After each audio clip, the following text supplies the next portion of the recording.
Ya, baik pemirsa kami lanjutkan. Pak Doni, jadi di 2 hari belakangan ini muncul ternyata nama yang dilaporkan oleh pihak Batupon dan keluarga yang ternyata berurusan dengan kasus yang sama, yaitu ada Pak Brian dengan kasus yang sama, sertifikat yang kemudian berpindah nama. Apakah sudah ada update terbarunya Pak Doni? Pelakunya juga sama, inisialnya sama. Apakah kemudian ini bisa dilihat sebagai sebuah sindikat, terutama di daerah Bantul? Ya, ya, ya. Kami juga ada laporan juga kaitannya dengan kasus yang kedua ya, Mas Brian ini ya. Dan pelakunya sama nih. Kami juga secara kan gini Mbak, kalau di BPN ini kan kita melihatnya secara material lah. Jadi misalnya ada kayak Batupon gini, terus kemudian kita lihat ada AJB-nya, yang AJB itu dilakukan di PPAT, Pejabat Pembuat Akta Tanah, dan kemudian tanda-tanda tangannya dengan Batupon dengan istrinya. Kemudian sama ini juga yang satunya lagi ini juga ada tanda tangannya juga. Nah ini mungkin kita juga agak susah karena secara material bukti-bukti bahwa akta jual beli itu sah dan dilakukan di hadapan PPAT, ada saksi-saksinya, kemudian dibawa ke kita, sudah dibayar pajaknya juga. Nah kemudian kan kita itu nggak bisa lah dari segi layanan masyarakat ini kemudian tidak mendaftarkan hal ini gitu, dan kita daftarkan. Nah ini ternyata begitu saat ini juga ada ada laporan-laporan bahwa ini memang pada saat mungkin pada saat akte jual belinya dilakukan itu tidak dibacakan dan tidak dipahami oleh Batupon, karena memang Batupon juga mungkin ada kekurangan lah, ada disabilitas di beliau dan kemudian buta huruf. Jadi ini juga jadi celah juga itu, gitu Mbak Afi. Ya. Ini kasus yang sama, selain ada minimal ada 2 kasus yang sama gitu, Pak Doni. Apakah ternyata juga BPN menerima berita atau informasi permainan yang sama di kawasan Bantul dan sekitarnya?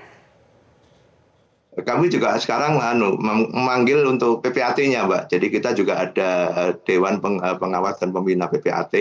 Jadi kita juga panggil, tapi tadi hari ini belum datang nih Mbak, karena kita kan manggil juga ada jangka waktunya sebelum kita panggil supaya panggilannya itu juga diterima dengan layak. Dan kita juga nanti akan panggil yang kedua kaitannya dengan kasus-kasus seperti ini, karena kan biasanya kita juga punya Dewan Pembina itu yang di daerah maupun di wilayah ini Mbak. Nanti kita juga akan kita periksa lah PPAT-nya Mbak. Mungkin segitu Mbak. Baik, harus diperiksa PPAT-nya. Mbak Kiki, Anda mau menambahkan ternyata kasus yang sama juga muncul dengan inisial yang sama yang dilaporkan oleh pihak Batupon. Ya, semenjak kasus ini bergulir, malah justru nggak hanya itu ya, kasusnya kami sudah menengarai ada 4 kasus serupa yang memang lokasinya dekat-dekat di wilayah Batupon. Bahkan tadi yang untuk jual beli di tahun 2020 di tanah 298 meter persegi itu pun ternyata pembelinya itu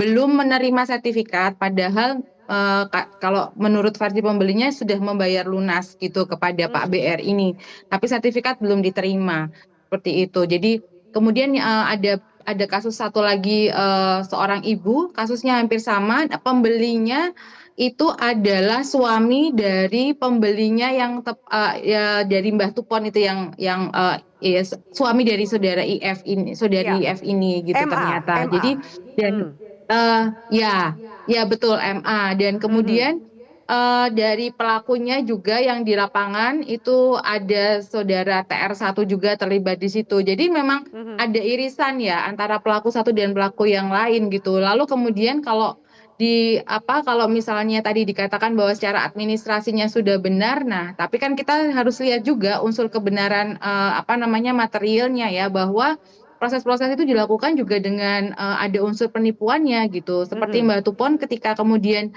dia tidak mendapatkan jaminan dari BR gitu ya, karena setiap proses itu Mbak Tupon selalu mengkonfirmasi ke Pak BR apakah ini apakah ini dia harus melakukan, lalu kemudian divalidasi bahwa sudah tenang Mbah gitu, saya kawal gitu, tenang aja, manut aja gitu, kalau kata orang kalau istilah bahasa Indonesianya kamu nurut aja gitu kalau ke saya gitu, jadi tenang aja, itu pasti aman gitu. Jadi selalu dipastikan seperti itu gitu. Bahkan